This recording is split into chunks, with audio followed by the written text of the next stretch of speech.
Real estate broker కాబట్టి పంటలు ఎండబెట్టి ప్లాట్లు చేసుకుందాం అనుకుంటున్నాడు. పైసలు వచ్చే పని తప్పితే తీర్మానం మళ్ళీ ఒక విషయం మాట్లాడు. ఆయన గురించి ఎంత తక్కువ మాట్లాడితే అంత మంచిది. ఆయన ఒక జోకరు, ఒక బ్రోకర్ అని అందరు తెలుసు. నేను విమర్శ చేయాలనుకుంటే తీర్మానం మళ్ళీ బట్టలు ఇప్పి బజార్లు నిలబెట్టే విమర్శలు నేను చేయగలుగుతాను. పార్టీ పేరు అంటేనే వైబ్రేషన్ రావాలి. ఆ పార్టీ ఏది టీఆర్పీ అంటే ఆయన యూట్యూబ్ ఛానల్ టీఆర్పీ రేటింగ్ ఉన్నట్టే ఆ పార్టీ పేరు ఉంది. అన్న చెప్పండి, ఇక రాష్ట్రంలో ఎక్కడ చూసినా బీసీల గురించి మాటలు వినిపిస్తున్నాయి, బీసీల గురించి మాట్లాడుతున్నారు, వ్యక్తులు కానివ్వండి, పార్టీలు కానివ్వండి. ఇక నిన్ననే బీసీల పేరు మీద పార్టీలు కూడా రాబోతున్నాయి. ఏం చెప్తారు? ఎన్ని పార్టీలు వచ్చినా బీసీలకు న్యాయం చేసింది బీఆర్ఎస్ పార్టీ. ఇప్పుడు మాట్లాడుతున్న ఆయన ఈ మీ తాయే ఛాయ్ పైసలు ఈయన ఆయన చాపర్లు తిరిగిండు. ఎవడు బాగుపడ్డాడు? ముఖ్యంగా అవసరాల కోసం బీసీ నినాదం ఎత్తుతుంది, కానీ బీసీని బాగు చేసే బాధ్యత వీళ్ళు తీసుకోలేరు. రాష్ట్రంలో యూరియా కొడుతుంది, రైతులు ఇబ్బంది పడుతున్నారు. వీటి గురించి ఎవరు మాట్లాడు. పైసలు వచ్చే పని తప్పితే తీర్మానం మళ్ళీ ఒక విషయం మాట్లాడు. ఆయన గురించి ఎంత తక్కువ మాట్లాడితే అంత మంచిది. ఎందుకంటే ఈరోజు ఒక ఆయన తిడతారు, రేపు ఇంకో ఆయన తిడతారు. బ్లాక్ మెయిల్లో మొదటి రకం అంటే తీర్మానం మళ్ళీ. అందుకే ఆయన బీసీ నిదానం ఎత్తినా, ఓసీ నిదానం ఎత్తినా, ఇంకో నిదానం ఎత్తినా ఆయన బాగు చేసే నాయకుడు కాదు. ఎందుకంటే 10 రూపాయలు ఇరి మీ ఛాయ్ పైసలు ఇవ్వండి ఆయన చాపర్లు తిరిగిండు. ఇలా జనాలు బీసీలు ఆడ తిరుగుతారు, రోడ్ల మీద తిరుగుతారు.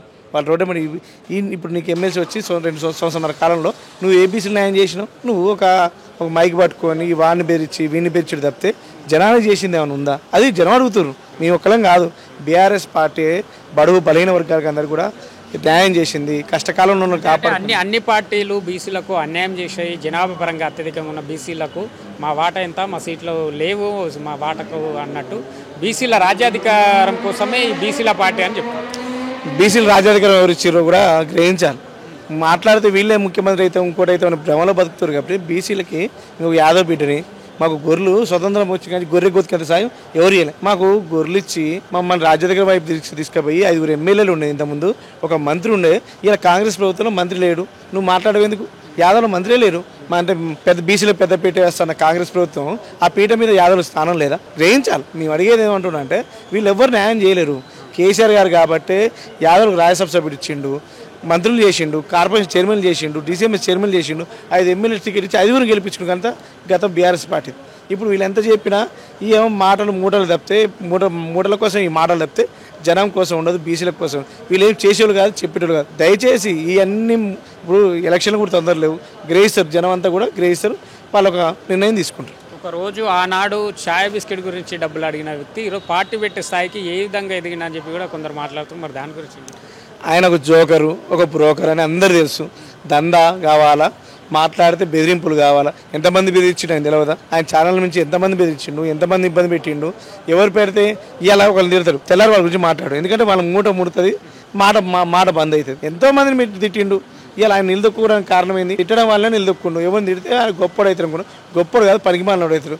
దయచేసి ఆయన గురించి నేను ఏమంటున్నానంటే తీర్మానం మళ్ళీ అంటే ఆయన చింతపడి నవ్వినట్టు ఆయన నాకు ఏ గాడిద అవకాశం దొరికితే ఆ గాడిద ఎక్కుతాను. ఇప్పుడు ఆయన ఏ గాడిద మీద ఎక్కే అవకాశం లేక ఆయన ఒక గాడిదను తయారు చేసుకున్నాడు. అందుకే ఎవరెవరు ఉన్నారు ఆయన పక్కన ఉన్న వాళ్ళంతా దోపిడి దొంగలు, లంగలు. ఆయన ఉమ్మడి ఉన్న వాళ్ళందరూ రియల్ ఎస్టేట్ బ్రోకర్లు. వీళ్ళు ఉన్నారు. ఏ బీసీలు ఉన్నారు, ఏ రోడ్డు మీద ఉన్నారు. పార్టీ పెట్టేటోడు ఎవరైనా ఉన్నాడంటే ప్రజల మధ్యలో పెట్టాలా, బహిరంగ ప్రదేశంలో పెట్టాలా. తాజికిస్టాన్లో పెడితే ఏ బీసీ పోతారు, పైసలు ఉన్నోడు పోతారు. ఆడికి పెద్ద పెద్ద హోటళ్లలో 5 స్టార్ హోటల్లో పెట్టామంటే నీ పార్టీ రంగు, నీ పార్టీ రుచి, నీ పార్టీ వాసన అర్థమైపోయింది. పైసలు ఉన్నోడే తాజికిస్తాన్ పోతాడు, పని ఉన్నోడు ప్రజల మధ్యలో తిరిగే వాళ్ళకాడికి పోతారు. అయితే అది పేదల కోసం వచ్చిందా, పెద్దల కోసం వచ్చిందా? మీరు అన్నట్టు మరి బహిరంగంగా బయట పెట్టకుండా అలాంటి 5 స్టార్ హోటళ్లలో పెట్టడం ఎట్లా? నేనేమంటున్నానంటే ఈ రాష్ట్రంలో బీసీలు చాలా మంది అన్యాయం అయిపోయారు. దాడులు అవుతున్నాయి, ఘర్షణలు అవుతున్నాయి. మాట్లాడితే మాకెంత వాటా అంటే నిన్ను చూసే కదా నువ్వు చట్టసభల్లో ఉంటే నాకు న్యాయం చేస్తావనే కదా. నీకు పదవిస్తే ఏం చేసినావు? పనికి మాల పని చేసుకుండా ₹1 ఇచ్చింది కాదు. ఏది పడితే అది నేను విమర్శ చేయాలనుకుంటే తీర్మానం మనల్ని బట్టలు ఇప్పి బజార్లు నిలబెట్టే విమర్శలు నేను చేయగలుగుతాను. ఎందుకు మాట్లాడుతున్నా అంటే నీ వల్ల ఏం కాదు. ఇలా పైసల పార్టీ అది, ప్రజల పార్టీ కాదు, బీసీల పార్టీ కాదు. బీసీలో ఉన్న కొంతమంది ఆర్థికంగా బలోపేతమైన వాళ్ళని తీసుకుపోయి వాళ్ళకి ఇమ్యూనిటీ టికెట్లు ఇస్తాని దాచుకో అనే నినాదంతో పెట్టిన పార్టీ అది. మీకు విషయం చెప్పాలి. పార్టీ పేరు అంటేనే వైబ్రేషన్ రావాలి. ఆ పార్టీ ఏది? టీఆర్పీ అంటే. ఆయన యూట్యూబ్ ఛానల్ టీఆర్పీ రేటింగ్ ఉన్నట్టే ఆ పార్టీ పేరు ఉంది. ఇక నేను ఏది చెప్పట్లే. ఆయన ఆ పార్టీయే కరెక్ట్ కాదు, ఆ నినాదమే తప్పు. ఆయన ఎంతమందికి ఇస్తాడు? ఓసీలే రావద్దు అని మాట్లాడుతుండు. ఓసీ ఇప్పుడు ఈ విభజించి పాలించి నినాదం పెట్టుకుంటే ఈ రాష్ట్రం అయినా ఈ దేశమైనా కరెక్ట్ కాదు. మీ హక్కుల కోసం కొట్లాడు. నువ్వు నేను దాకా రేవంత్ రెడ్డి టికెట్ ఇచ్చి రేవంత్ రెడ్డి పోయినావు. మరి అప్పుడు ఎటుపోయింది బీసీ నినాదం? నీ ఎమ్మడి వాళ్ళు ఎవరు ఆయమన్న వాళ్ళు ఏపీ రేపు తీసుకొచ్చి రోడ్డు మీద రేపు చెప్పులు కుట్టుకోవాలని తీసుకొచ్చి నువ్వు ఎమ్మెల్యే టికెట్ ఇవ్వగలుగుతావా? ఇవ్వగలుగుతావా? రేపు గొర్రెకాపని తీసుకొచ్చి ఇవ్వగలుగుతావా? కాయింత గొర్రెలు పైసలు సంపాదించుకున్నాను రియల్ ఎస్టేట్ చేసుకున్నాను అన్నం తీసుకొచ్చి అన్యాయం చేసిన దళాలను బ్రోకర్లు తీసుకొచ్చి పక్క పెట్టి ఇలా బీసీ పార్టీ. ఎందుకు బీసీ పార్టీ? ఎవరిని బాగు చేయడానికి బీసీ పార్టీ? నువ్వు బాగుపడడానికి బీసీ పార్టీ, బీసీని చేయడానికి బాగుపడడానికి కాదు బీసీ పార్టీ. ఎందుకు అడుగు? యాదవ్కి మంత్రి పదవి రాలేదు ఎందుకు అడుగు? నీకు ఇచ్చిన అవకాశం ఎందుకు వినియోగించుకో? మాట్లాడితే ఎవరిని పడితే వాడిని విమర్శ చేస్తే పైసలు వస్తాయి. అది కాలం చెల్లింది, నీకు నూకలు చెల్లినాయి. రాష్ట్రంలో ఎక్కడ చూసినా యూరియా కష్టాలు కనిపిస్తున్నాయి. కాంగ్రెస్ పార్టీ మళ్ళీ ఆనాటి రోజులను గుర్తు చేస్తుందని చెప్పి మాట్లాడుతున్నారు. ఏం చెప్పి అనుమల రేవంత్ రెడ్డికి ఓటేస్తే రాష్ట్రంలో రైతుల పరిస్థితి అడుక్కునే కాడికి వచ్చింది. ఎందుకు మాట్లాడుతున్నా అంటే రైతు బంధుని రైతు భరోసా చేస్తే రైతు భరోసా రాకపోవడం వాళ్ళు అడుక్కుర్రు. మాకు రైతు భరోసా రావట్లేదు, రుణమాఫీ కాదని అడుక్కోవడమే, కాలువ నీళ్ళ కోసం అడుక్కోవడమే, కరెంటు కోసం అడుక్కోవడమే. లాస్ట్కి పండించిన పంటకి యూరియా బత్తాల కోసం కూడా రోడ్ల మీద నిలబడి ధర్నాలు చేయాల్సింది రాష్ట్రంలో. ఆనాటి రోజులు అంటే ఆనాటి రోజు కానీ అధ్వానమైన రోజులు తీసుకొచ్చిండు.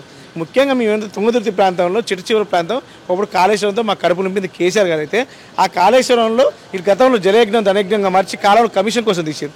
కానీ కేసీఆర్ గారు కాళేశ్వరం నీళ్ళతో మా కడుపులు నింపి మా కాళ్ళు కడిగి మమ్మల్ని రైతులు రాజు చేస్తే ఇవాళ మా పరిస్థితి ఎట్లుందంటే ఏం చేయాలో అర్థం కావట్లేదు. కనీసం పొలాలు సగానికి సగం బంద్ అయిపోయినాయి.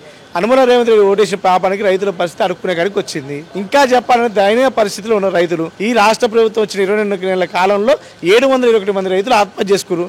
కారణం ఈ రాష్ట్ర ముఖ్యమంత్రి. ఈ రాష్ట్రంలో నేనేమంటున్నానంటే ఇప్పుడు రేపు బై ఎలక్షన్లో రేపు ఇక్కడ జూబ్లీ ఉప ఎన్నికలు రాబోతున్నాయి. మేము పల్లెల్లో మోసపోయినాం, పట్టణంలో మీరు మోసపోవాకనే నినాదం తీసుకొని రైతులే ప్రచారం చేయబోతున్నారు. ఎందుకంటే ఎవరు ఈ రాష్ట్రంలో ఈ హైదరాబాద్ జంట నగరాలు తప్పితే మిగతా అంతా కూడా పల్లెలు మొత్తం రేవంత్ రెడ్డికి ఓటేసారు కదా. ఏం చేసిన వాళ్ళు పాపం? నీ సొంత కాన్సెన్స్ లఘుచర్లలో గిరిజన బిడ్డ మీద దాడి, మాట్లాడితే తుంగతుర్తి ప్రాంతంలో అక్కడ యూరియా బత్తాలు ఇవ్వకపోతే ఆడవాళ్ళ మీద దాడి.